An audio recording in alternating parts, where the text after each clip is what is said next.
ini. Semoga Apa ini? oh iya. Yang tadi hari. Oh. Lagi petugas ini nggak apa-apa wes. Kasih aku nggak apa-apa wes. Ngomongnya sisi-sisi area aku. Jadi tak ada apa oh gila. Sini lagi.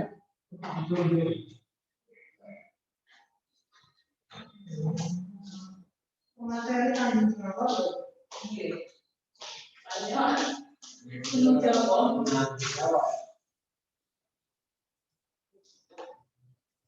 Recording in progress. Sebetulnya kemarin anak dua ini ya nggak bisa tidak datang.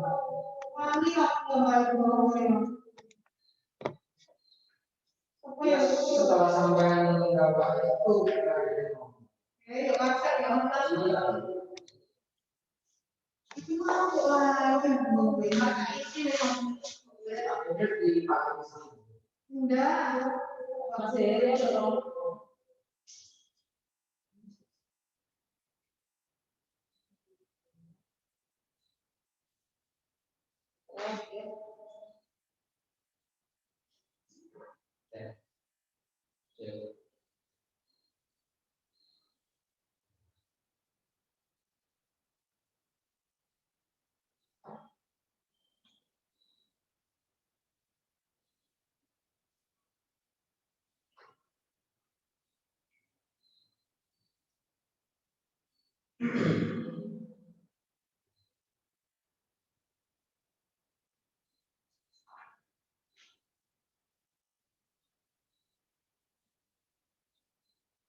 Wawasannya sama enggak enggak seharusnya kan kemarin wawasannya sama enggak hari ini ya oh sama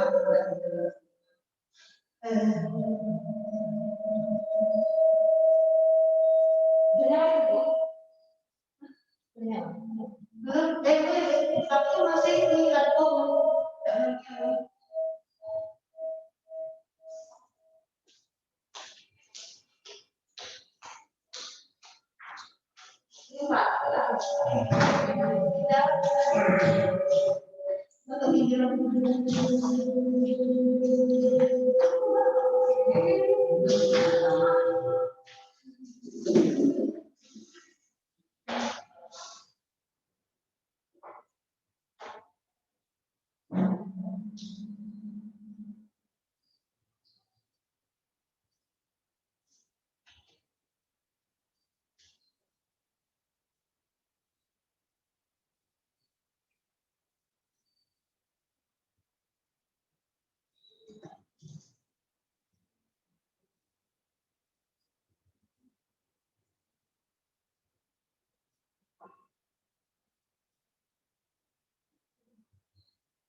gimana pesertanya perasaan yang lain awalnya sama-sama dan saya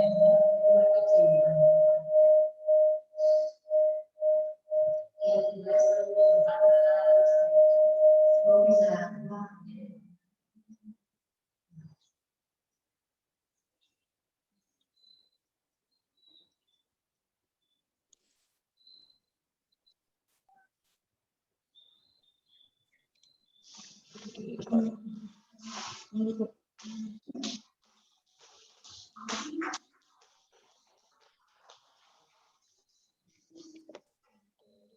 anu iki oke.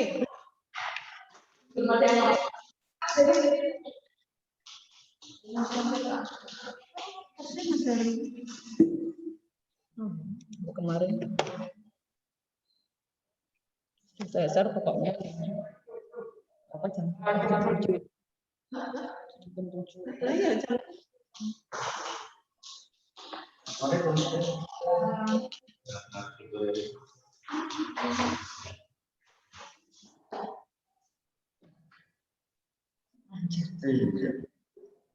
Saya pemateri jam kedua ya. Iya, Jam berapa?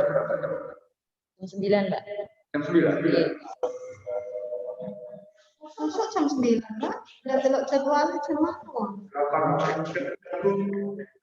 7.50 sampai 8.30. Ya. Jam 9 ya wis mari.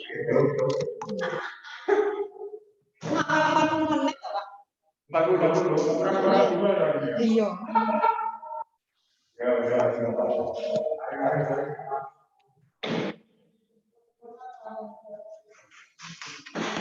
PowerPoint ini nggak muncul, nggak fokus, Pak. Ngomong aja. PowerPoint ini dulu Pak Puri. PowerPoint-nya punya. Nggih, tong Mbak bilang. Kan jenengan dikirim Mbak bilang. Iya, yang buatkan Mbak bilang. Hanya untuk anu aja, Mbak. Tambahan anu aja.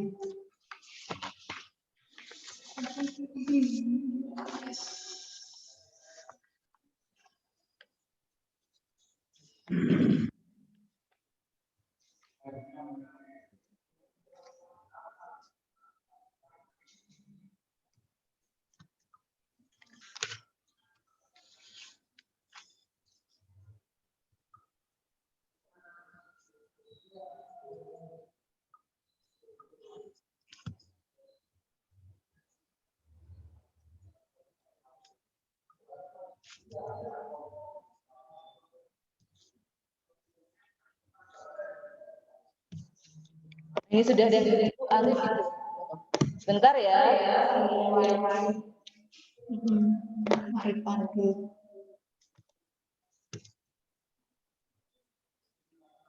Dimatikan kameranya. Ya, sebentar Arif ya. Anakku.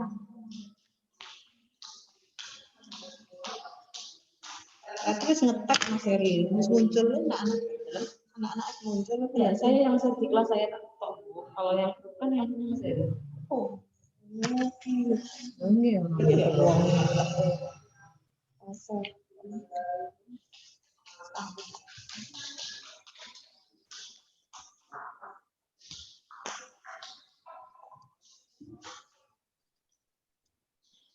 Petang ya.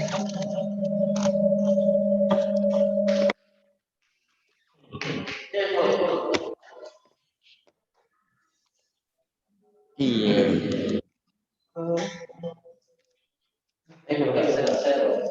Makanya materi namanya.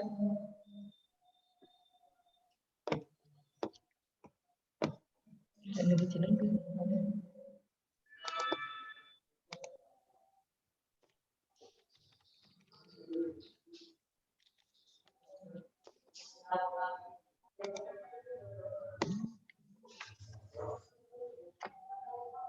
Kelas lagi.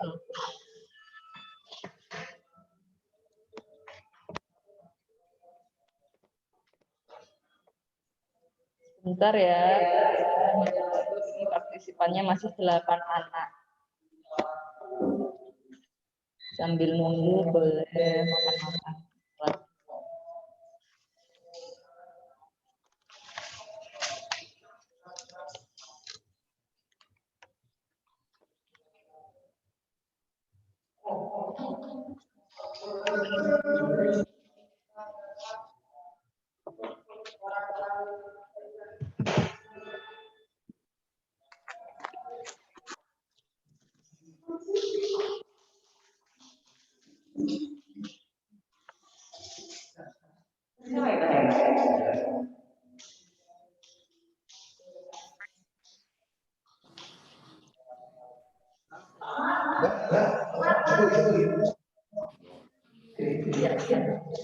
Oke, lanjut ke Materinya apa? Selamat pagi anak-anak. Assalamualaikum warahmatullahi wabarakatuh. Waalaikumsalam warahmatullahi wabarakatuh. Alhamdulillah, di hari yang ketiga ini kita semua masih diberikan kesehatan. Mudah-mudahan selanjutnya Banyuwangi semakin hebat, Banyuwangi semakin keluar dari zona merah, sehingga kalian semua telah bisa langsung ke sekolah. Mudah-mudahan, Allahumma amin. Baiklah, tetap semangat. Masih semangat kan? Semangat. Semangat ya? Semangat lagi. Kurang telat jawabannya. Gimana sekarang? Semangat? Baik. Materi kali ini kita ingin menggali potensi-potensi kamu, potensi peserta didik agar bisa ditemukan dari dini, sehingga kalian punya cita-cita kelak itu tidak ada salah pilih. Mulai SMP kamu sudah siap-siap. Kira-kira besok bakalan jadi apa? Itu kita gali dari sekarang. Nanti dengan narasumber yang hebat. Yang pertama yaitu Bapak Nazir MM, dan yang kedua Ibu Yayu MM juga ya. Keduanya ini S2, sehingga kamu nanti bertanya boleh. Kemudian tanyakan kira-kira apa yang potensi yang ada pada dirimu, nanti akan diberikan kebebasan kamu nanti untuk usul. Untuk itu, baiklah kita sambut penampilan dari yang pertama Pak Nazir ya. Dilanjutkan nanti dengan Ibu Yayu. Terima kasih, selamat mengikuti materi hari ketiga jam yang pertama. Selamat mengikuti. Terima kasih. Assalamualaikum warahmatullahi wabarakatuh. Waalaikumsalam warahmatullahi wabarakatuh. Assalamualaikum warahmatullahi wabarakatuh. Waalaikumsalam warahmatullahi wabarakatuh. Selamat pagi anak-anak semua. Apa kabar? Baik. Alhamdulillah. Di hari ini kita memasuki PLS, pengenalan lingkungan sekolah untuk hari yang terakhir ya, hari yang ketiga. Anak-anak, di kesempatan hari yang ketiga untuk sesi pertama ini kalian akan mendapatkan materi tentang potensi kecerdasan manusia dan gaya belajar. Anak-anak, kita sebagai makhluk Tuhan harus bersyukur menjadi manusia, karena di antara makhluk-makhluk ciptaan Tuhan ada hewan, ada tumbuhan, ada manusia, ada malaikat, jin dan sebagainya. Manusia ini makhluk yang paling istimewa. Anak sekalian, kalian mengapa kita harus bersyukur karena diciptakan oleh Tuhan sebagai manusia? Manusia menjadi makhluk yang istimewa karena memiliki kemampuan berpikir, atau disebut juga manusia punya kecerdasan. Nah, kecerdasan inilah yang membuat manusia istimewa, yang membuat manusia lebih unggul dibandingkan malaikat. Oleh karenanya, kita harus bersyukur atas nikmat Tuhan yang dikaruniakan kepada kita berupa kecerdasan ini. Anak sekalian, kecerdasan yang dimiliki manusia, yang dianugerahkan Tuhan, itu sifatnya potensial, sesuatu yang masih tersembunyi, ibaratnya barang produksi masih bahan mentah. Supaya menjadi aktual, supaya potensi ini muncul, supaya potensi ini memiliki daya guna dan manfaat, maka potensi yang diberikan Tuhan yang sifatnya potensial ini harus digali melalui proses belajar. Nah, inilah pentingnya mengapa kita perlu belajar. Jadi hakikatnya belajar itu adalah bagaimana kita bisa menjadikan manusia menjadi lebih manusiawi. Manusia yang memahami potensinya apa dan bagaimana mengaktualisasikan potensi tersebut. Menurut ahli psikolog dan pakar pendidikan namanya Howard Gardner, beliau menemukan sekurang-kurangnya ada 9 potensi yang terdapat pada manusia. Nah ini kalian harus mengenali apa saja 9 potensi itu supaya kamu bisa menjadikan dirimu sebagai manusia yang betul-betul memiliki daya, manusia yang memiliki kekuatan, manusia yang memiliki keunggulan untuk bisa berkiprah lebih baik.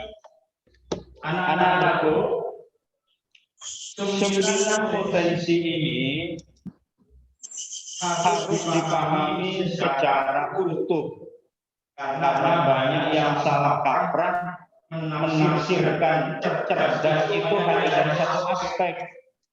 Banyak kita temukan orang-orang menganggap cerdas itu karena dia nilai akademiknya unggul, nilai matematikanya tinggi misalkan. Padahal sesungguhnya unggul dalam hal akademik, nilai matematikanya tinggi, itu masih satu aspek tentang kecerdasan yang dimiliki manusia. Kita harus melihat secara holistik keseluruhan bahwa potensi yang dimiliki manusia itu mencakup 9 hal. Yang pertama adalah kecerdasan bahasa.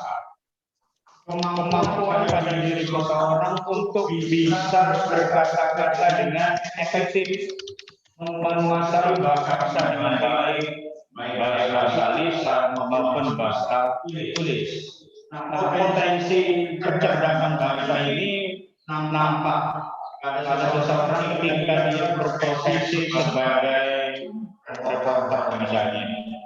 Ada yang sebagai penceramah, mubalik. Nah, itu memiliki kemampuan berbahasa. Ada orang yang memiliki bahasa asing yang dia kuasai lebih dari satu. Itu ciri-ciri cerdas bahasa. Yang kedua adalah kecerdasan matematik. Kecerdasan matematik ini kemampuan berhitung, berpikir logik, kemampuan mengatasi atau memecahkan masalah-masalah matematika. Ini yang kedua. Yang ketiga adalah kecerdasan uang. Tampilan slide-nya dulu. Kecerdasan uang. Anak-anak materi yang disampaikan Bapak ini, kita sampaikan secara perlahan, tolong diikuti sambil dicatat ya. Nanti poin-poin pentingnya disampaikan disajikan. Karena masih ada kendala untuk menyajikan slide. Ya, saya ulangi. 9 kecerdasan yang sifatnya spesial yang ada pada diri manusia itu ada 9. Yang pertama adalah kecerdasan bahasa atau linguistik. Yang kedua kecerdasan logika, kemampuan daya pikir matematisnya. Yang ketiga kecerdasan ruang. Kecerdasan ruang atau disebut juga kecerdasan spasial. Kemampuan menerjemahkan imajinasi daya pikir dalam bentuk visual. Misalnya orang-orang yang mampu menuliskan cerita bergambar. Cerita itu dari imajinasi, tapi cerita itu diwujudkan dalam bentuk visual yang nampak, yang bisa dilihat, misalnya dalam cerita bergambar. Ada juga orang yang mau mewujudkan kemampuan imajinasinya dalam bentuk film, sinetron, dan itu kecerdasan ruang. Yang keempat adalah kecerdasan tubuh atau kinestetik. Nah, orang yang memiliki kemampuan kecerdasan kinestetik ini biasanya dia sangat unggul dalam hal ahli, pandai melakukan gerakan senam yang unik. Nah, tari, senam seperti itu termasuk juga karate, bela diri, itu termasuk kecerdasan tubuh. Nah, ini tiap manusia punya kemampuan seperti itu, tinggal bagaimana supaya menjadi aktual, tumbuh, perlu diasah, dilatih melalui belajar. Yang kelima adalah kecerdasan fisik, kecerdasan fisikal. Nah, ini kecerdasan yang dimiliki seseorang karena dia mampu untuk menciptakan lagu misalnya, atau memainkan alat-alat musik tertentu, memainkan gitar, piano, meniup suling dan sebagainya. Ini tidak semua orang bisa. Tapi potensi itu ada, tinggal bagaimana kalau kamu ingin memunculkan potensi itu harus banyak berlatih dalam hal musik seperti itu tadi. Yang keenam adalah kecerdasan antar pribadi, interpersonal. Kecerdasan antar pribadi ini adalah kemampuan yang dimiliki seseorang untuk mudah bergaul dengan orang lain. Dia mampu untuk bekerja sama, membangun soliditas tim, bekerja sama dalam kelompok. Nah, ini adalah ciri orang yang memiliki kemampuan interpersonal. Pekerjaan yang menuntut kemampuan interpersonal seperti ini, misalkan ada orang berprofesi sebagai public relation, orang-orang yang mempromosikan produk-produk atau salesman. Nah, ini dia harus orang yang bisa berkomunikasi dengan orang lain, sehingga dia pandai mengambil hati orang lain, memahami orang lain. Inilah contoh kecerdasan antar pribadi. Yang ketujuh, anak-anak, adalah kecerdasan intrapersonal. Kecerdasan intrapersonal ini dicirikan dengan kemampuan seseorang memahami diri sendiri lebih baik. Dia mengerti apa kekurangannya, dia tahu apa kelebihannya, dia bisa mengatasi dirinya sendiri untuk selalu bersemangat dalam menjalani kehidupan. Dia bisa mengendalikan diri untuk tidak mudah putus asa, selalu gigih dalam berusaha. Ini kecerdasan intrapersonal. Yang kedelapan adalah kecerdasan tentang alam. Ini kecerdasan naturalistik. Ini kita sering melihat ada orang-orang yang senang berpetualang di alam, ya, seperti pecinta alam, memelihara binatang-binatang kesayangan. Ini tidak semua orang akrab, tidak semua orang mau untuk bisa membaur dengan alam bebas dan berakrab dengan dunia binatang. Kecuali orang itu memang memiliki talenta dalam bidang kecerdasan alam. Yang kesembilan adalah yang terakhir, kecerdasan spiritual. Ini kecerdasan yang dimiliki seseorang untuk mengetahui ingin lebih dalam siapa sesungguhnya diri ini, dari mana diri ini, untuk apa hidup, kenapa ada kematian, hakikatnya hidup ini buat apa. Nah, dia berusaha untuk selalu memenuhi kepuasan spiritualnya untuk dekat kepada Allah, gitu. Dekat kepada Tuhan yang Maha Esa. Nah, teman sekalian, 9 kecerdasan ini harus kalian pahami secara holistik, artinya dipahami secara utuh. Jangan sampai kalian menganggap cerdas itu hanya dalam satu aspek gitu. Jadi anak yang dikatakan cerdas tidak hanya menguasai satu aspek. Anak yang pandai bermain musik pun cerdas. Anak yang memiliki kemampuan spiritual tinggi juga cerdas. Anak yang memiliki kemampuan berkomunikasi, bergaul dengan orang lain dengan baik juga dikatakan cerdas. Nah, 9 kecerdasan ini perlu diasah. Ada anak yang memiliki kemampuan tinggi dalam salah satu aspek, kurang di aspek yang lain, itu biasa. Karena masing-masing punya takaran kadar tingkat potensi kecerdasan yang tidak sama.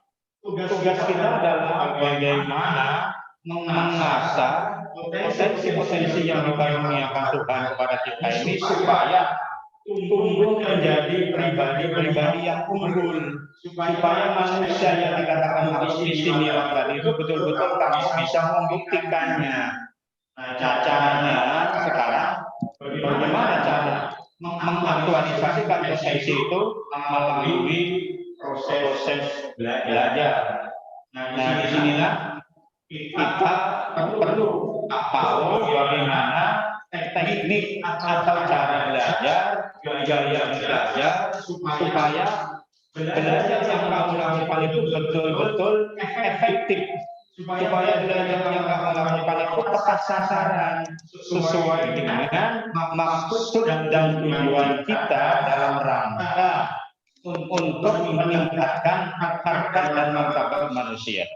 Jadi belajar itu diniatkan bukan untuk mencari nilai, kamu niatkan adalah untuk mencari ilmu, untuk mengasah potensi diri dalam rangka mensyukuri nikmat yang dianugerahkan Tuhan. Kalau kamu belajar tidak mau untuk menggali potensi ini, itu berarti tidak bersyukur terhadap anugerah yang Allah berikan kepada kita. Anak-anak, berikut ini kalian akan belajar tentang bagaimana cara belajar sesuai dengan teknik yang efektif dan efisien.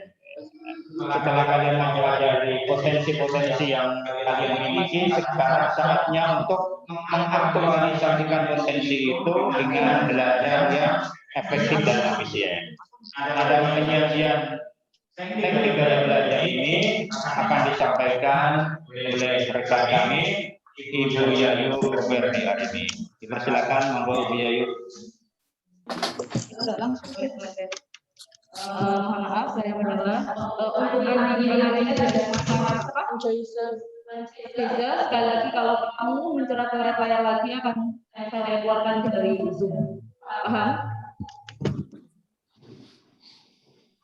Karisma itu loh.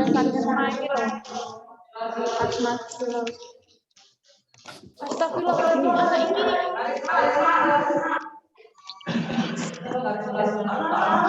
Assalamualaikum warahmatullahi wabarakatuh. Waalaikumsalam warahmatullahi wabarakatuh. Iya, alhamdulillah kita belajar sekarang kita akan membahas gaya belajar dan ciri-cirinya. Nah, nanti kamu bisa lihat kira-kira saya ini masuk yang gaya belajar yang mana gitu ya. Nah, di sini gaya belajar itu macamnya ada 5. Gitu ya. Nah, ini di sini 5 macam gaya belajar. Nah, ini perhatikan di slide ya. Kemampuan seseorang dalam memahami informasi atau suatu pengetahuan memiliki tingkat dan cara penyerapan yang berbeda-beda. Jadi satu sama yang lain, anak-anak itu tidak harus sama gaya belajarnya, ya. Nah, gini, jadi berbeda-beda. Nah, pemahaman informasi dilakukan dengan cara mempelajarinya. Ya, kita lihat ya. Berikut ini ada macam-macam gaya belajar. Enggak ada tulisannya. Enggak ada tulisannya. Enggak ada. Silakan. Oh, memang enggak ada. Versi yang itu enggak ada. Bisa. Siapa Pak? Baik, ditulis saja ya. Oh ya, saya sebutkan saja. Ada 5. Tulis dulu siapa ke atas ada. Ya, 1.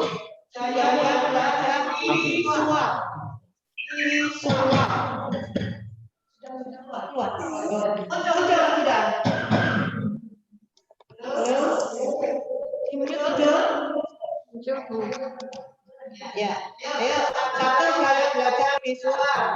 Yang dua gaya belajar auditori. Yang ketiga gaya belajar kinestetik. Yang keempat gaya belajar global. Yang kelima Nomor 2 tadi, Bu. yang nomor berapa? Nomor 2, Bu. Nomor 3, Bu. Nomor 2. Oh, tanya semua ini. Sudah muncul. Oh, muncul itu di layar muncul. Ini nomor Enggak kelihatan tulisannya, Bu. kurang jelas, Bu, kurang jelas. Kurang jelas. Di Zoom bisa gambarnya. Kalau nggak kelihatan. Hijau ya, gambarannya. Hijau gambarannya kelihatan sudah. Anak mana yang ngerangkum Zoom tuh? Kelihatan, Bu. Ya. Gambarnya, Bu. Alhamdulillah ya. Ayo konsentrasi lagi. Gaya belajar global yang keempat. 5 gaya belajar analitik. Baik, ayo kita bahas satu-satu. Kira-kira kamu nanti termasuk gaya belajar yang mana? Ya, kita bahas nomor 1, gaya belajar visual. Belajar secara visual ini yaitu kemampuan belajar dengan melihat. Ya, melihat. Gaya belajar ini digunakan pada orang dengan indera penglihatan yang tajam dan teliti. Jadi melihat, belajarnya dengan cara melihat lebih bisa, gitu ya. Terus kemampuan belajar yang berhubungan dengan gaya belajar visual itu seperti matematika. Jadi diterangkan itu langsung tanggap, itu namanya belajar yang visual. Diterangkan itu langsung bisa. Bahasa Arab, bahasa Jepang, simbol-simbol, ya, dan lainnya seperti itu. Terus kita masuk ke ciri-cirinya, ya. Ciri-cirinya itu bagaimana kira-kira? Ya, perhatikan. 1, bisa mengingat dengan lebih cepat, dan 2, dengan melihat. Ya, jadi ya, bisa mengingat dengan lebih cepat, dan 2, dengan melihat. Terus yang kedua, tidak terganggu dengan suara-suara yang berisik. Jadi meskipun ada rame, dia tetap bisa belajar, gitu ya. Tidak terganggu dengan suara-suara yang berisik. Yang ketiga, memiliki hobi membaca. Hobi membaca itu untuk anak yang gaya belajar visual ya. Yang berikutnya, suka melihat dan mendemonstrasikan sesuatu. Suka melihat dan mendemonstrasikan sesuatu. Yang berikutnya, memiliki ingatan yang kuat tentang bentuk dan warna. Yang berikutnya, belajar dengan melihat dan mengikuti pengajar. Maksudnya melihat gurunya menerangkan, anak itu cepat paham gitu loh. Ya, gitu ya. Berikutnya, memiliki kemampuan menggambar dan mencatat sesuatu dengan detail. Oke. Ya. Ya, itu ciri-cirinya kurang lebih. Nah, jadi banyak nanti. Terus ciri yang lain pada penampilan. Bu. Jadi ya penampilan gaya belajar visual. Thank you. Umumnya cenderung rapi. Makasih sudah Tidak memakai aplikasi. suka mendengarkan, namun lebih suka melihat. Itu cenderung ya. gitu-gitu. Orangnya teratur, berpakaian indah. Nah, itu gayanya anak atau orang belajar visual.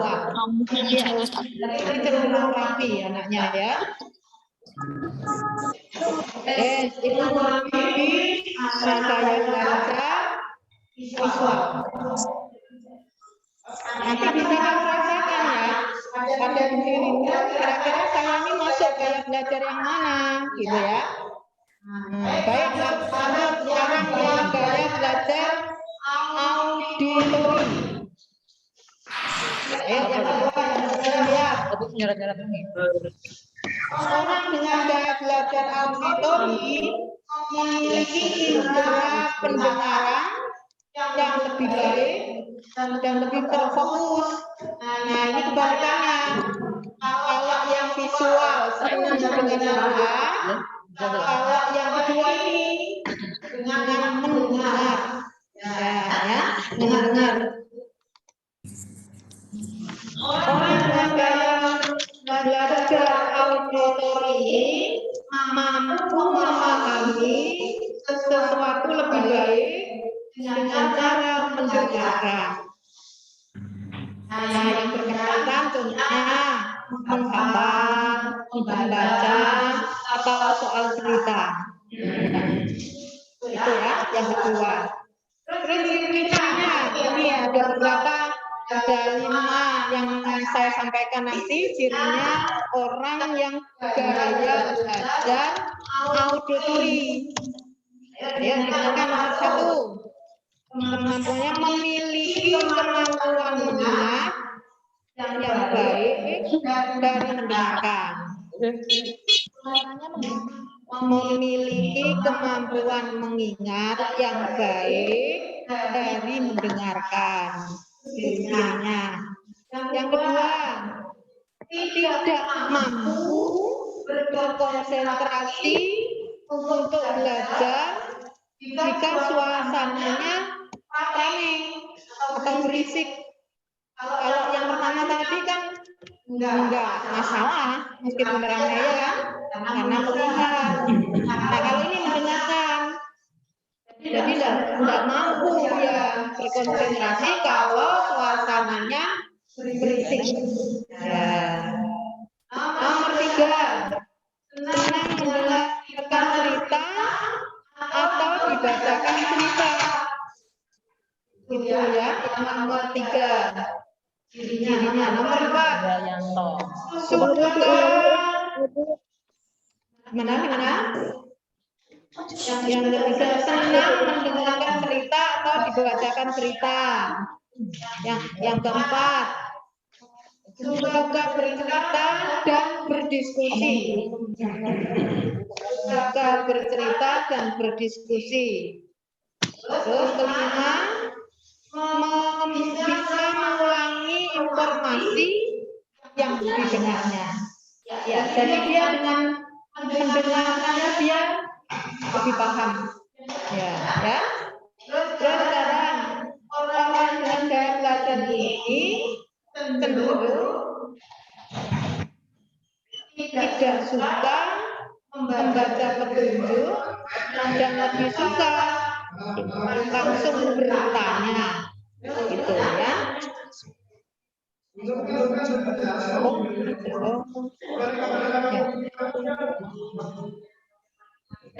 Saya ulang lagi ya. Orang dengan gaya belajar cenderung ini auditori yang ini tidak suka membaca petunjuk dan lebih suka langsung bertanya untuk mendapatkan informasi.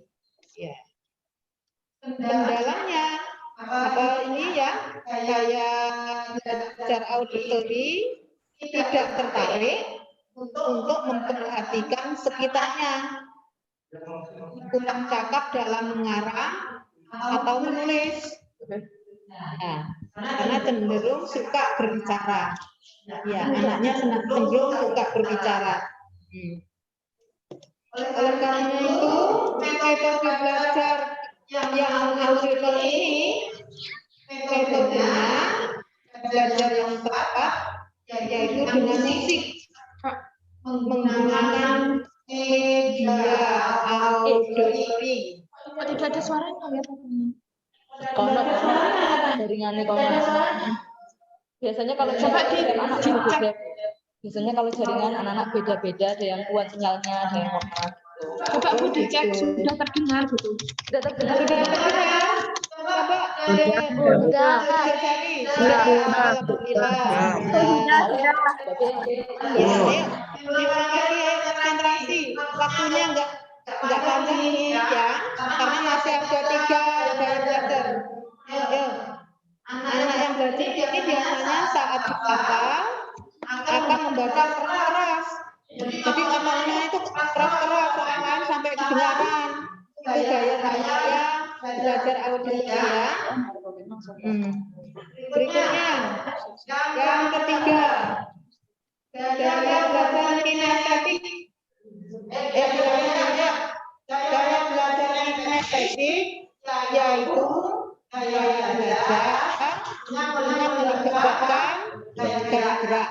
Nah, yuk langsung masuk ke ciri-cirinya sudah. Ke ciri-cirinya 1. Ketika menghafal, yaitu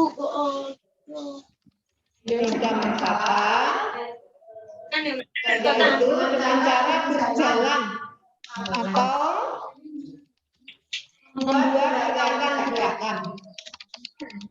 Ketika menghafal dengan cara berjalan atau membuat gerakan-gerakan.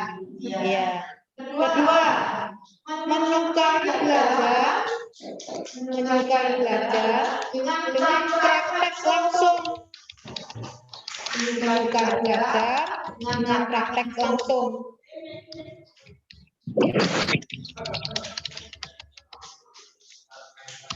Terus yang berikutnya, anak yang aktif dan banyak bergerak. Anak yang aktif dan banyak bergerak memiliki perkembangan otak yang baik. Ciri yang keempat, menggunakan objek nyata sebagai alat bantu. Ya. Yang kelima, menyukai aktivitas pembelajaran yang aktif atau permainan. Nah, cenderung ini ya, biasanya anak yang gaya yang ketiga ini cenderung tidak bisa diam anaknya. Ya, selalu banyak gerak, banyak ngomong. Ya. Metode yang bagus yang digunakan menggerakkan jari, mengeksplorasi lingkungan dengan berjalan-jalan dan lain sebagainya. Ya. Lanjut, gaya belajar keempat, yaitu belajar. Ayo dilihat misalnya, ayo. Anak dengan gaya belajar global memiliki kemampuan memahami sesuatu secara lurus. Ya. Itu ada di sana ya. Pemahaman yang dimiliki berupa gambaran yang besar dan menggabungkan antara satu objek dengan yang lainnya. Ya. Ini kalau bahasanya seperti ini memang sulit dimengerti ya. Langsung aja masuk ke cirinya aja. Ya, 1. Cirinya anak belajar global. Ini Pak, bentar.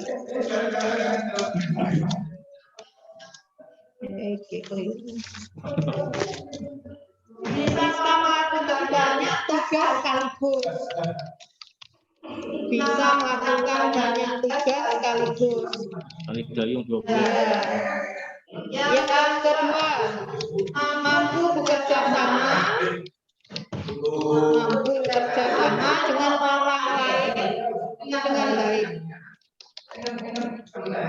Jadi mampu bekerja sama dengan orang lain dengan baik.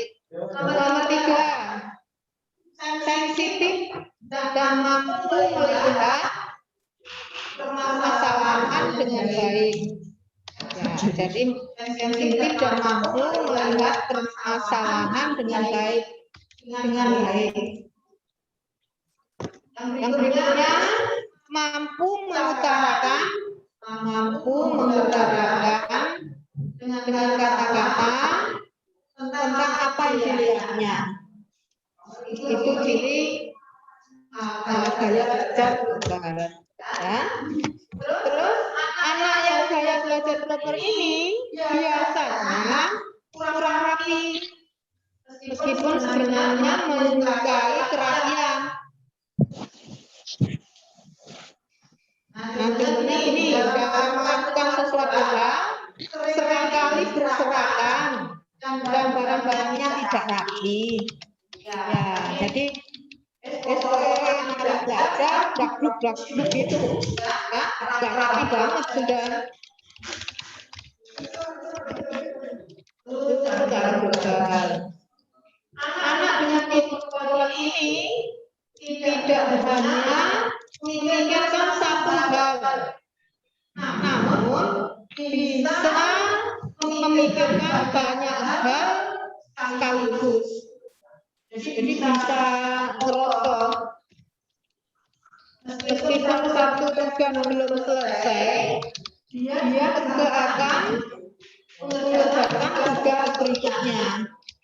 Nah, ini cirinya anak yang belajar gaya global, ya.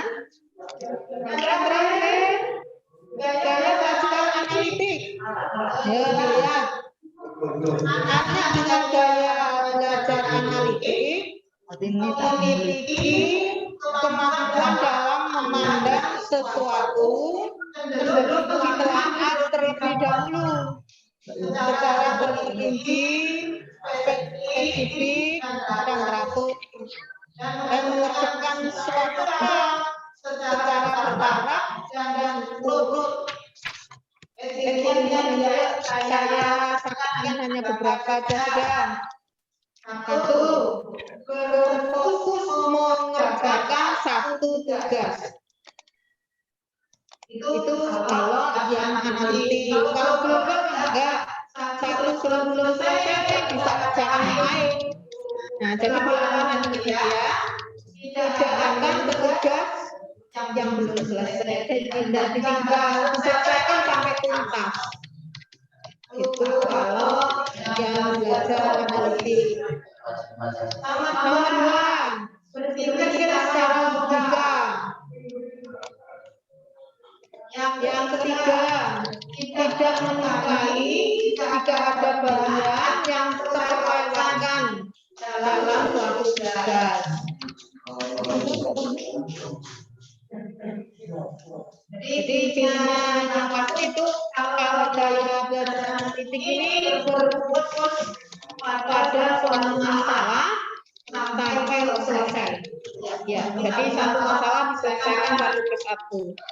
Ya. Nah, ini 5 gaya belajar yang sudah saya sampaikan. Nah, nanti kamu bisa rasakan kira-kira saya ini termasuk gaya belajar yang mana. Gitu ya. Semua orang, anak, murid yang sekolah di sini semua punya kecerdasan. Ya, tinggal kita masuk belajar yang mana ya. Jadi ada 5 di sini ya. Ya, terus kesimpulan. Kalau enggak kesimpulan, ayo kesimpulan dilihat. Ini sudah saya tuliskan. Sudah, Bu? Nah, ya, ini kesimpulannya. Ya. Lihat ya, itu ada sudah. Saya bacakan sebentar. Gaya belajar yang baik bagi seseorang tidak dapat ditentukan oleh orang lain. Ya. Namun berasal dari pemahaman terhadap diri sendiri. Oh iya, Pak. Ya. Lanjut, apabila seseorang memiliki indera yang tajam minat terhadap warna, bentuk, model, lebih baik gaya belajar yang pakai gaya belajar yang cocok adalah gaya belajar visual. Nah itu selanjutnya sekarang apabila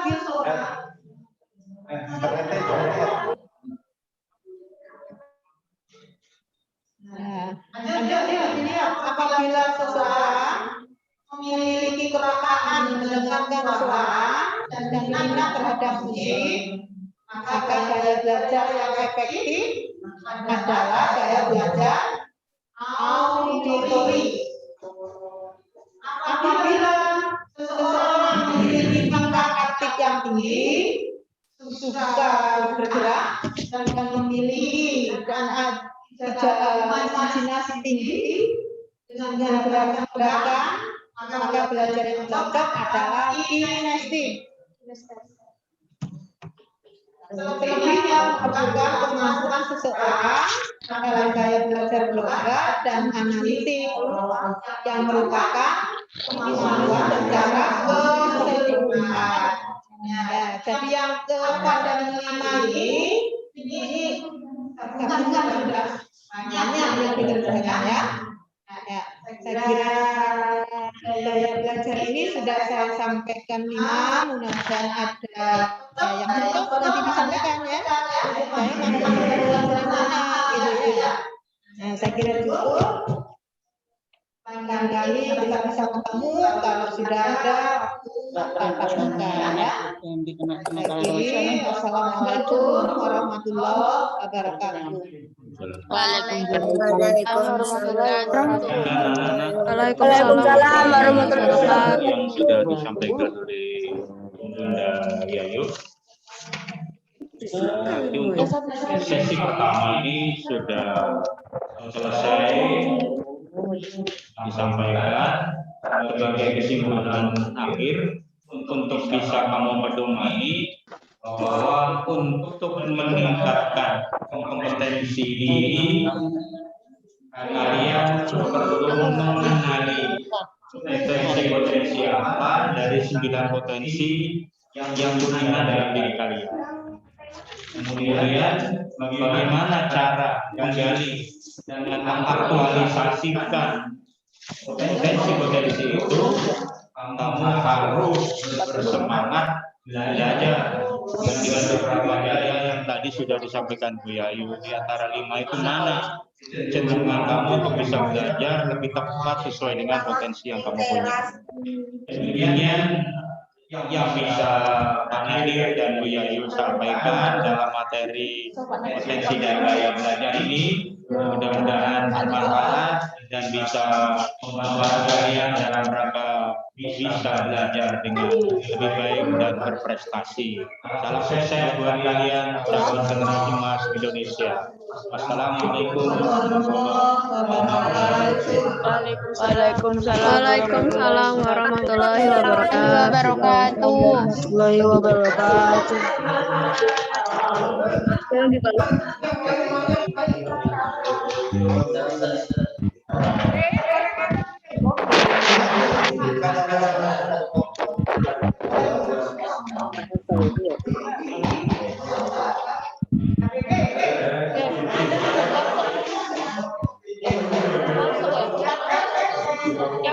Selanjutnya akan disampaikan oleh Bapak Anjar DRS Ajarsari mengenai materi narkoba.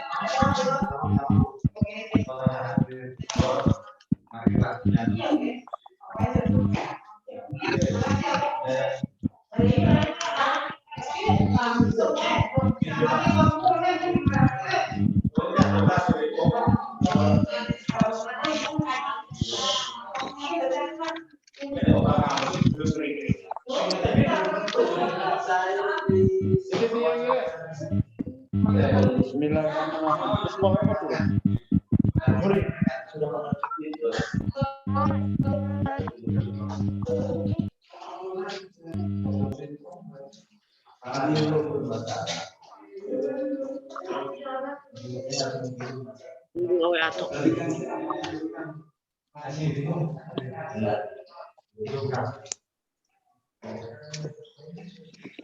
Pas-pas dulu.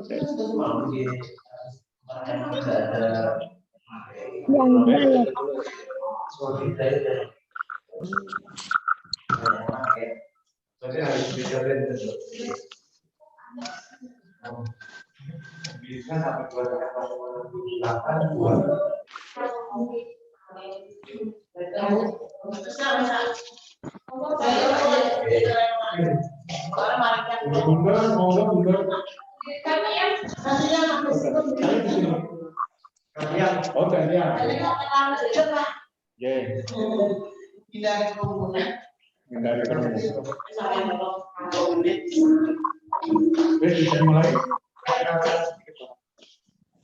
Ya.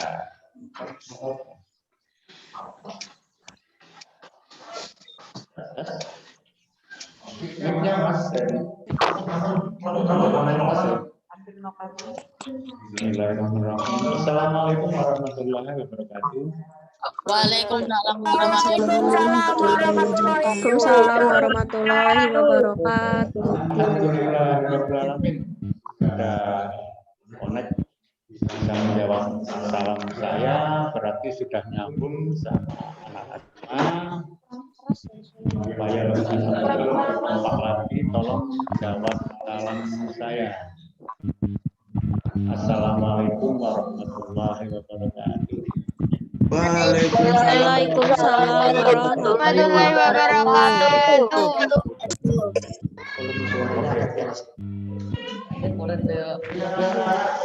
Selamat pagi. Pagi, Pak.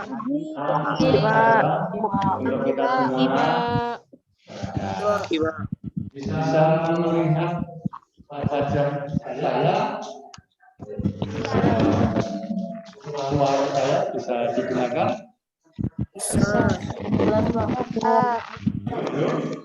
Yang kurang keras apa suara saya kurang keras atau gimana? Kurang keras, Pak. Keras, Pak. Keras, Pak. Kurang keras Kurang keras, Pak. kurang keras suaranya. Kurang keras, Pak, suaranya, Pak. Barangkali terlalu mengganggu. Kenapa malah kurang keras ya? Oke, saya tambah modulasinya. Kurang keras, Pak. Biasanya memang begitu anak-anak Pak Anjar. Mohon diperkenalkan sebelum lanjut. Bismillahirrahmanirrahim. Perkenalan dulu, nama saya biasanya dipanggil Pak Anjar, biar mudah. Nanti mudah-mudahan kalau sudah bisa makan-makan, bisa berkenalan langsung dengan anak-anak dan Pak guru-guru yang ada di SMK. Demikian ya. Salam mudah-mudahan terlimpahkan kepada kita sehingga Nabi besar Muhammad SAW. Anak-anak sekalian, Anda diberi tugas oleh panitia PLS ini untuk membawakan materi remaja dan permasalahannya nanti disambung oleh Mbak Jinur dengan materi narkoba, gitu ya. Sebelum saya lanjut, mungkin anak-anak ada pertanyaan? Tidak. Ada? Tidak, Pak. Makasih. Oke, kalau tidak maka akan saya lanjutkan. Yaitu tentang materi remaja dan permasalahannya. Timbul pertanyaan bahwa remaja, sebenarnya yang dimaksud remaja itu siapa sih? Apakah bapak ibumu, apakah pak guru-gurumu, apakah anak-anak semua, siapa yang dimaksud dengan remaja? Mungkin ada yang bisa menjawab remaja itu siapa? Saya ingin suaranya yang lantang anak-anak. Saya kangen suaranya anak-anak untuk bisa ngomong tentang pendapatnya. Barangkali ada yang bisa ngomong apa atau siapa remaja itu silakan. Ada? tanya. Ayo berani ngomong. Pak Guru senang kalau sampean berani ngomong baik. Ada yang tanya. Asal mula narkoba dari mana, Pak? Hanya narkoba, Pak. Nanti. Itu ya. Itu bagian ya. Saya sendiri aja di remaja dan permasalahannya ini. Ya, remaja dulu ya, remaja dulu. Nanti kalau sudah remaja kita bahas, siapa remaja dan permasalahannya apa, nanti baru dilanjutkan agar apa? Mungkin jawabannya mungkin karena remaja. Siapa yang bertentangan dengan remaja? Apa sebenarnya? Atau siapa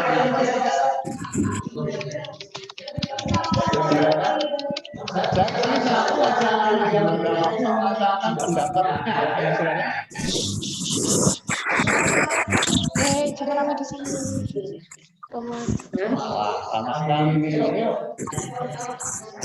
kapan berani mulai sekarang? Mulai sekarang. Ayo, berani ngomong Pak. Apa? Dari narkoba. Kurang jelas, Pak. Masih malu ya. Sekarang mulai kita bahas. Kurang jelas, Pak. Maka dan pensi auto untuk mencatat nanti sampai juga ada laporan ya. Dari hasil yang akan disampaikan nanti sampai mungkin laporan itu ya. Sampai tidak ketinggalan, saya fokus sedikit fokus. Kalau sampai dengarkan baik-baik, nanti disimpulkan kesimpulannya nanti akan sampai kirim ke sekolah. Siap ya? Siap. Oke. Siap. Sama-sama ya. Pengertian remaja. Agak dikeraskan. Sebenarnya siapa? Agak keras. Kurang keras lagi. Dari ininya, dari mic-nya. Pakai ini ya.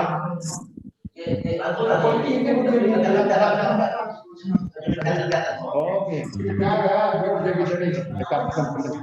Pengertian remaja ya, tolong diperhatikan.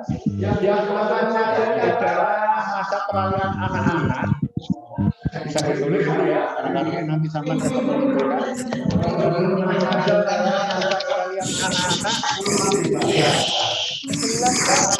Anak-anak menuju dewasa. Ini akan kamu Jelas, Pak. tentang pengertian remaja. Yang mana adalah pengertian dari WHO. Pengertian dari WHO. Apa? Pengertian dari WHO. Saja nanti bikin laporan dan ada. Dari WHO usia 12 sampai 24 ini disebut masa remaja. Bisa dilanjut. Usia berapa? Usia berapa, Pak? Usia 12 sampai 24 tahun. Ini menurut WHO. Ya. Sudah. Yang nomor 2 menurut Peraturan Menteri Kesehatan RI nomor 25 tahun 2014. Remaja itu usianya 10 sampai 19 tahun. Jadi ada dua pendapat. Sudah tulis? Ya, memudahkan Anda nanti untuk bikin laporan. Ada yang nanya? Silakan. Jangan materi yang atas. Kalau tidak, silakan. Anak-anak ini mengalami masa yang namanya pubertas. Apa itu pubertas? Anak-anak sudah pintar, saya ingin tahu lagi pendapatnya anak-anak tentang pubertas yang bisa, yang berani, silakan untuk menyampaikan pendapatnya. Silakan. Pubertas itu apa? Pubertas adalah Menuju ke pertumbuhan kedewasaan. anak menuju Sebutkan nama dulu. kedewasaan. Oke. Satu-satu sebutkan namanya dulu. Alamatnya di mana? Ayo, silakan. Saya Chandra Kirana Dewi dari Iya, Kirana Dewi. Di mana Kirana Dewi? Di mana? dari Patoman Tengah, Pak. Patoman. Oke, cepat. Silakan. Pubertas adalah pertumbuhan anak-anak menuju kedewasaan. Ya, barangkali ada yang lain? Ya. Silakan. Saya Wisnu, Ya, Wisnu dari mana? Wisnu Bramanjarawan Putra, alamat Pancoran, Rogo Jambi Utara. Pancoran, dekat berarti. Oke, boleh kita namanya ini. Oke, silakan. Pubertas adalah proses perubahan fisik saat tubuh anak berubah menjadi tubuh dewasa yang mampu melakukan reproduksi seksual. Wah, hebat ini. Teman-teman semua ini. Ya, yang lain ini lebih semangat jawabannya. Hebat. Ya. Oke. Jadi silakan ditulis pubertas tadi adalah apa? Diulangi Mas, diulangi. Yang keras yang lain biar mencatat. Pubertas tadi mau diulangi. Dan fisik saat Perubahan fisik. Silakan sambil nulis. Ya, diulangi. Kurang jelas suaranya. pubertas adalah proses perubahan fisik saat tubuh anak berubah menjadi tubuh dewasa yang mampu melakukan reproduksi seksual. Hebat ini. Bisa jelaskan yang lain ya. Jawabannya 400 Anda ada. Sudah kita semua yang hari ini sudah aktif untuk mengikuti MPS. Barangkali ada pertanyaan yang kaitannya dengan pubertas. Barangkali menambahkan, silakan.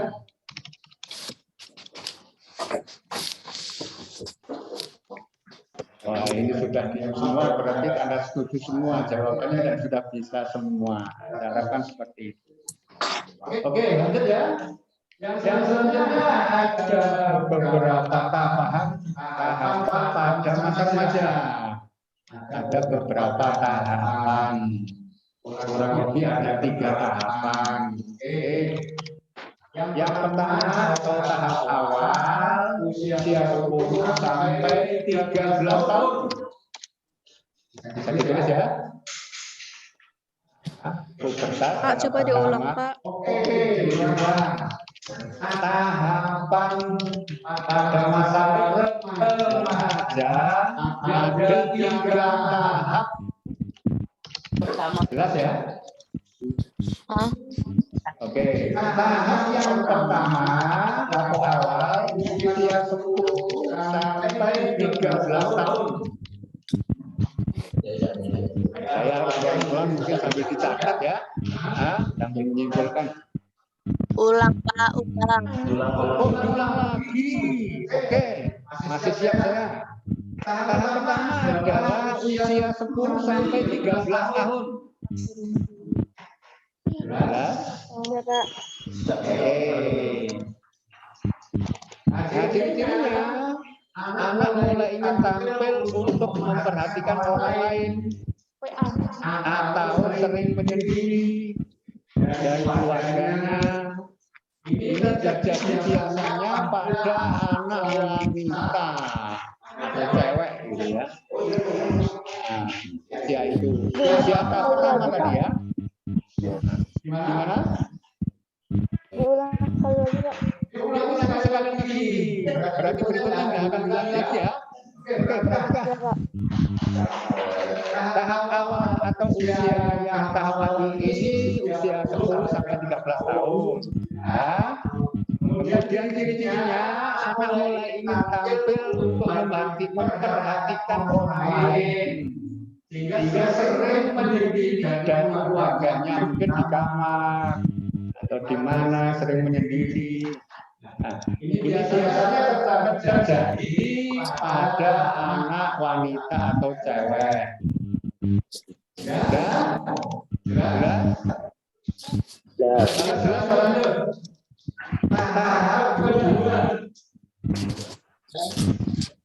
atau tahap pertengahan. Ini usia 14 sampai 17 tahun. 17. Oke. Ciri-cirinya biasanya pada anak laki-laki suara berubah menjadi besar atau taruh. Kemudian berotot pada bahu yang melontar, keluar kumis berkumis.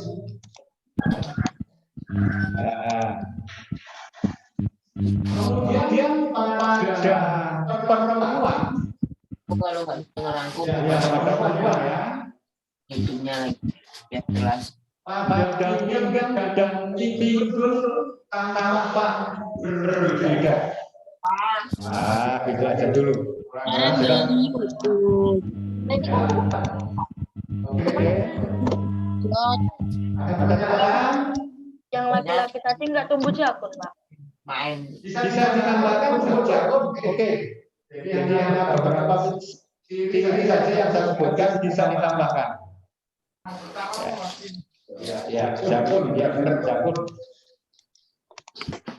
Kalau orang Jawa namanya bulu kencing ya. Ya, yang laki-laki tadi ya. Kemudian ciri-ciri berikutnya pada masa ini mulai timbul ketertarikan pada jenis-jenis. Nah, biasanya timbul pacaran katanya. Pacaran katanya ya. Nah, ini pasti semua orang ketawa kalau ketika ada orang ngomong pacaran. Ada apa gitu kan seperti itu. Anak-anak bisa mencari kenapa pacaran nanti di sumber lain ya. Nanti kalau waktunya terbatas, tidak mungkin saya pas di sini secara panjang lebar. Bisa dilanjut? Lanjut. Oke, lanjut. Tahap yang ketiga atau terakhir.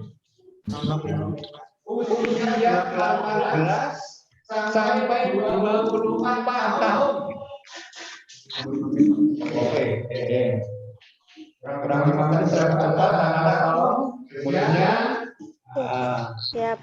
ini biasanya perubahannya lebih banyak pada diri. Mulai bisa bertanggung jawab, berpikir tentang masa depan, mulai bisa mengontrol emosi dan lain-lainnya. Kemudian masa remaja, masa perkembangan yang sangat perlu bimbingan dari orang tua atau guru agar tidak timbul kenakalan remaja. Kenakalan remaja adalah atau artinya ya perbuatan yang menyimpang, yang melanggar norma aturan. Ulang ya. Jadi kenakalan remaja ini adalah perbuatan yang melanggar norma aturan di masyarakat. Contohnya kabur dari rumah, membolos, minum minuman keras, merokok, balapan liar, dan lain-lain.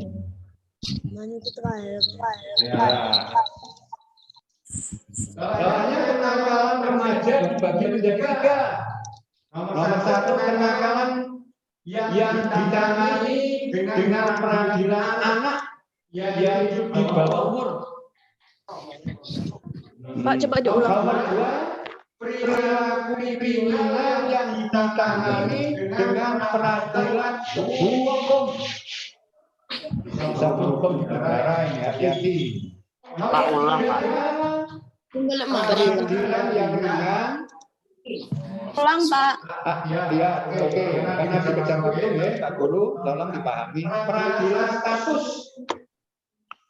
Contohnya membolos. Ini peraturan yang agak ringan, yang biasanya dilakukan oleh anak-anak. Kesimpulannya mana? Atau barangkali ada yang ingin bertanya sebelum saya simpulkan? Tidak. Tidak, oke. Jawabannya tegas. Berarti menunjukkan menguasai materi. Terima kasih. Kemudian penutup.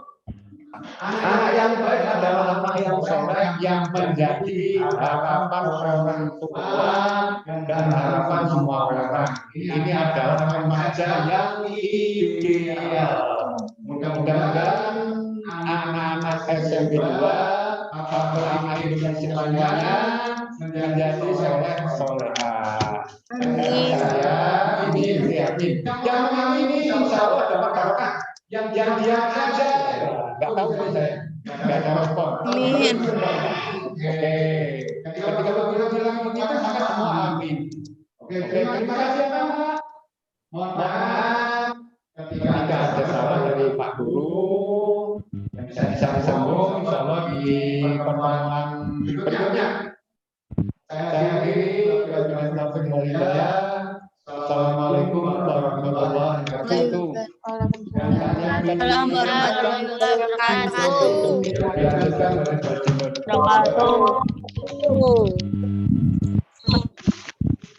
Waalaikumsalam warahmatullahi wabarakatuh.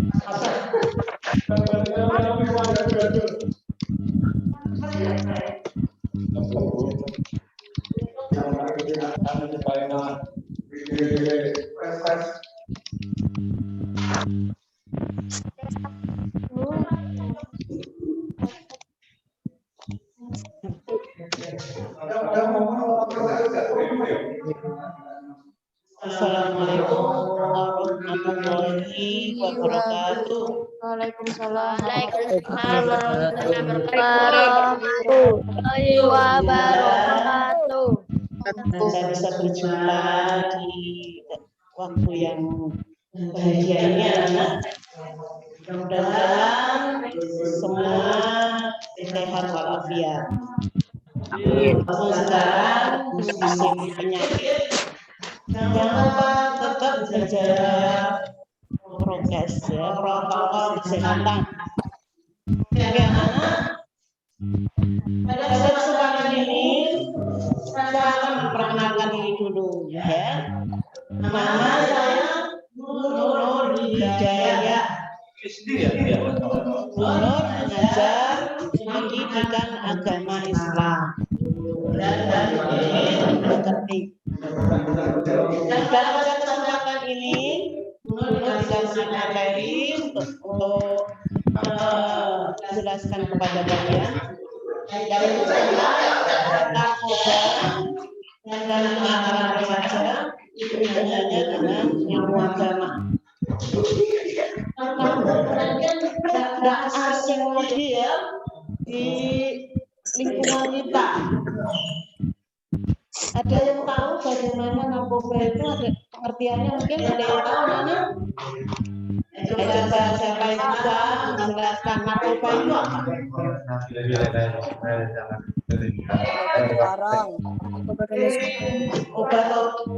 Obat-obatan terlarang. Apalagi narkotika dan obat-obatan terlarang. Oke, jadi narkoba itu pengertiannya adalah narkotika dan obat-obatan terlarang. Yaitu zat atau obat baik yang bersifat alamiah, sintetis maupun semi sintetis yang menimbulkan efek penurunan kesadaran, halusinasi serta daya rusak. Jadi orang yang memakai obat-obatan ini apa Nana? Penurunan kesadaran, apalagi halusinasi, serta daya rangsang. Ya, jadi ini sebenarnya bisa untuk terapi kedokteran, tetapi tidak boleh digunakan oleh orang-orang yang sembarangan, yang tidak mengerti dosis dan sebagainya. Karena akibatnya bisa fatal, menjadi kecanduan, ya, yang tadinya tidak tahu menjadi tahu, kemudian kecanduan, dilaksanakan terus-menerus. Yang inilah yang menyebabkan kemudian kita ini akan kecanduan di situ. Ya. Makanya harus berhati-hati. Orang kecanduan itu kalau tidak punya uang, bingung. Misalnya minta uang kepada orang tuanya 1-2 kali mungkin dikasih, tetapi kalau seterusnya repot ya. Makanya tidak boleh anak-anak di masa-masa remaja ini ataupun mungkin seterusnya ya mengkonsumsi yang namanya narkotika atau obat-obatan yang terlarang ini ya, karena bisa menyebabkan kecanduan, itu salah satunya. Oke anak-anak, narkotika itu ya, jenisnya ada 3 golongan.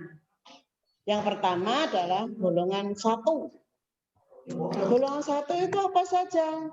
Seperti ganja, ya, opium, kokain.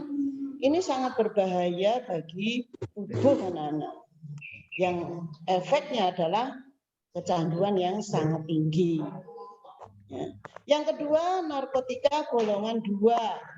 Ya. Narkotika golongan 2 ini contohnya seperti morfin itu, ya, alfa, prodina dan lain-lain. Bu, maaf Bu. Golongan 2 juga berpotensi menimbulkan ketergantungan. Oke, diulang lagi ya.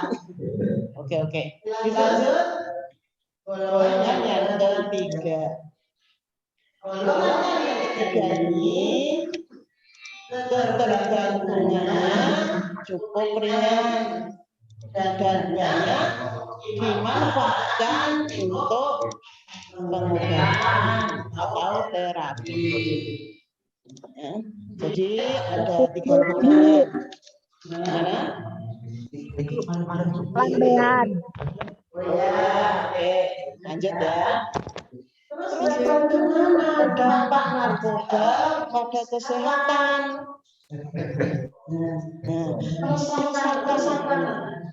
Namanya ya, jadi tidak boleh kemudian mencoba-coba. Kalau misalnya ada orang nawarin obat-obatan yang untuk menenangkan diri, kamu tidak boleh begitu saja menerima. Mungkin gratis ya. Tawaran gratis kan, kalian kemudian kecanduan, akhirnya mereka beri harga. Semakin lama semakin mahal. Ya, maka harus dijauhi. Tidak boleh terus pokoknya dikasih uang itu obat-obatan orang belum main. Mereka menawari kita dengan murah itu tadi. Bahkan dulu ada anak yang dikasih obat itu cuma Rp1.000, dapatnya banyak sekali. Itu tadi murah dulu, ya, bahkan mungkin dikasih, kemudian setelah kamu kecanduan, mereka akan menarik harga yang berlebihan. Karena jadi dampaknya bagi kesehatan yang pertama bisa dehidrasi, ya, kemudian halusinasi. Halusinasi itu kamu membayangkan yang mana gitu ya. Bayang-bayang seperti itu akan membuat mental kita tidak baik ya. Kemudian menurunkan tingkat kesadaran. Ini bahayanya yang selanjutnya bisa menyebabkan kematian. Mungkin di televisi ya, kalian sudah pernah lihat bagaimana anak-anak atau remaja yang kecanduan narkoba, banyak sekali efek negatifnya. Jadi agamanya otomatis. Ulang Bu, nggak kedengeran. Oke, karena ini bahaya dampak narkoba pada hidup dan kesehatan. Yang pertama dehidrasi, yang kedua halusinasi, yang ketiga turunnya tingkat kesadaran, yang keempat kematian. Dalam Islam ini diharamkan, nggak boleh. Orang yang bermabuk ya, ini seperti orang mabuk ya. Di dalam Quran surat Al-Maidah ayat 90 itu sudah disebutkan. Jadi dampaknya mabuk. Nah, di sana ada ya, ayat yang menyebutkan bagaimana dampak mabuk itu ya bagi kehidupan beragama. Tidak boleh anak. Di Quran surat Al-Maidah ayat 90. Saya baca ya. Bismillahirrahmanirrahim. Ya ayyuhalladzina amanu innamal khamru wal maisiru wal ansabu wal azlamu rijsum min amali syaitan fajtanibuhu la'allakum tuflihun. Ya. Wahai orang-orang yang beriman, sesungguhnya minuman keras. Nah, minuman keras itu dampaknya atau efeknya sama dengan narkoba tadi salah satunya. Judi, berkorban untuk berhala, mengundi nasib, ya, dengan anak panah. Kalau sekarang ya judi itulah ya, adalah perbuatan keji dan termasuk perbuatan setan. Maka jauhi perbuatan-perbuatan itu supaya kamu beruntung. Ya, jadi dalam Islam kalau ini anak-anak muslim atau anak-anak yang non muslim semua harus jauhi hal-hal yang terlarang seperti ini. Mungkin ada yang ditanyakan anak-anak? Kayaknya ya waktunya Pak Anjar. Ganja itu berasal dari apa gitu, atau ya narkoba itu berasal dari apa gitu ya, kalau saya nggak salah dengar. Nah, narkoba itu ya berasal dari tanaman anak. Ya, tanaman yang kemudian ada yang dikonsumsi secara langsung seperti ganja itu. Mungkin kalian pernah dengar ada tanaman ganja ya. Kemudian ada yang diolah, ya, yang kemudian berbentuk obat-obatan. Jadi seperti tanaman. Ya, nanam itu ya. Mungkin ada yang tanya yang lain lagi. Ada yang tanya?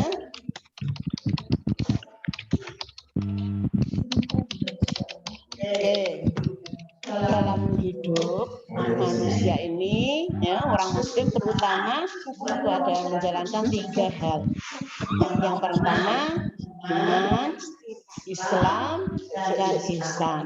Nah, kenapa remaja dan narkoba ini hubungannya dengan ihsan tadi anak-anak, yaitu berakhlak mulia. Itu berakhlak mulia. Iman kita tahu ya kepada Allah atau iman yang 6 itu ya kan. Nah, kemudian Islam, ada rukun Islam 5 itu. Nah, itu harus dijalankan anak-anak. Yang ketiga yaitu ihsan. Ihsan itu akhlak yang mulia, yang baik, berbuat yang baik, yang sesuai dengan ajaran agama, ya, yang diperintahkan oleh Allah atau yang dilarang oleh Allah ya harus dijauhi dan Rasul. Itu adalah akhlak. Jadi akhlak itu konotasinya kepada apa yang diwajibkan itu dikerjakan oleh Allah dan Rasulnya itu ya. Kemudian apa yang dilarang oleh Allah dan Rasulnya itu harus ditinggalkan. Itu intinya akhlak. Menurut saya yakin bahwa Indonesia ini ya hukum-hukumnya tidak ada yang bertentangan dengan agama. Bagaimana kalau ada hukum yang bertentangan dengan agama? Ya, kita harus dahulukan agama kita dulu. Karena apa? Ya, besok kita kembali kepada pencipta kita. Ya, tidak boleh hukum manusia dijunjung tinggi, sedangkan hukum Allah malah ditaruh di bawahnya. Itu tidak boleh namanya, ya. Jadi hati-hati, kalian masih remaja, masih harus banyak yang menuntut ilmu-ilmu, baik ilmu agama maupun ilmu umum. Ya. Kalian sekolah di SMP Negeri 2 Jambi, ini harus dimanfaatkan. Ya, tidak boleh menyanyikan waktu. Harus berusaha belajar dengan baik. Ini modalnya apa-apa.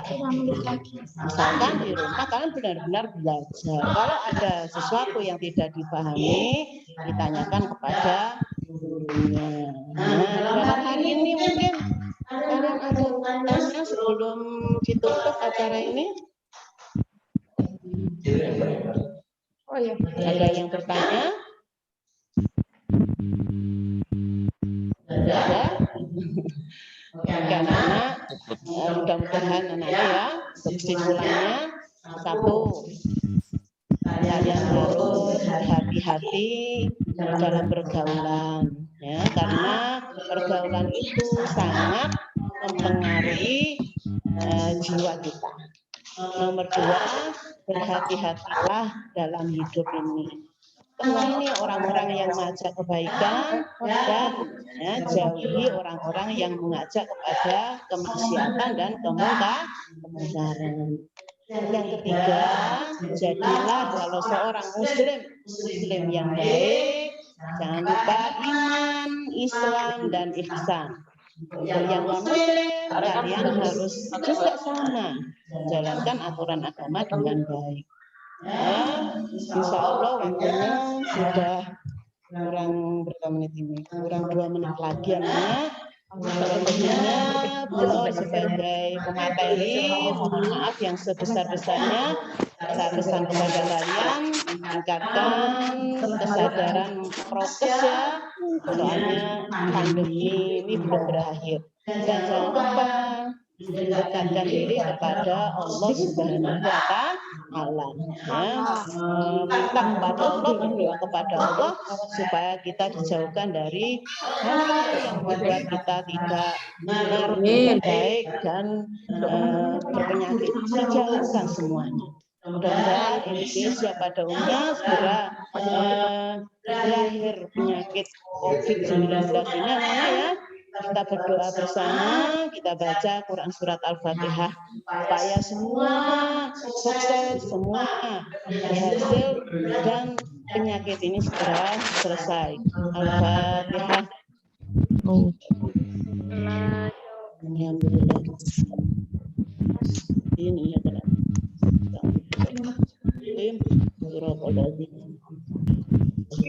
Amin. Amin.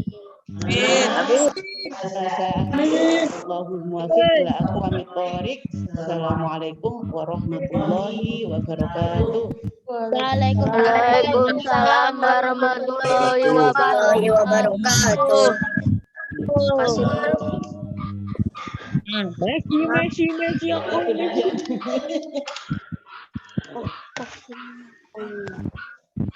Assalamualaikum warahmatullahi wabarakatuh.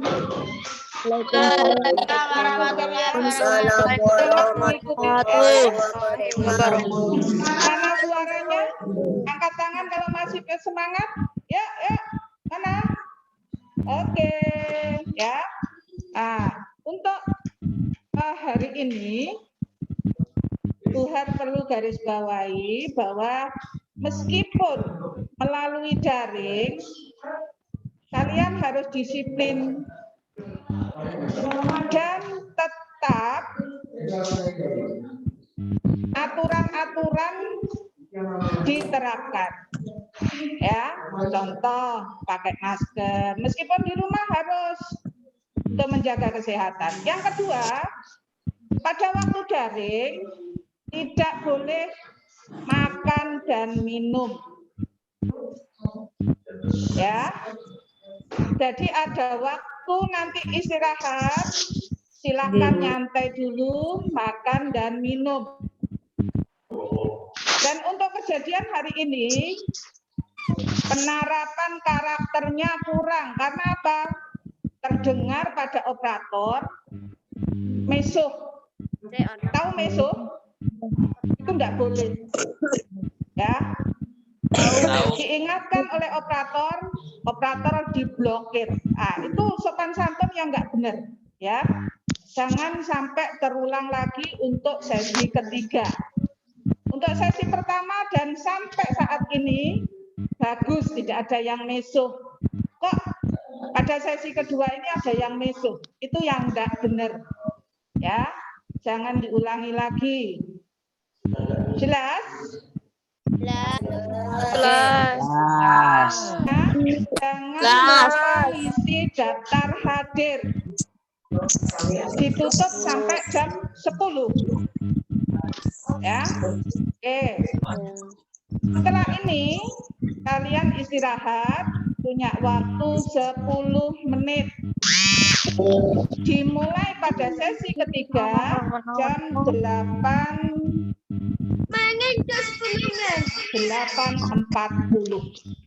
Ya, Senana? Oke, saya akhiri dan tetap semangat ya. Assalamualaikum warahmatullahi wabarakatuh.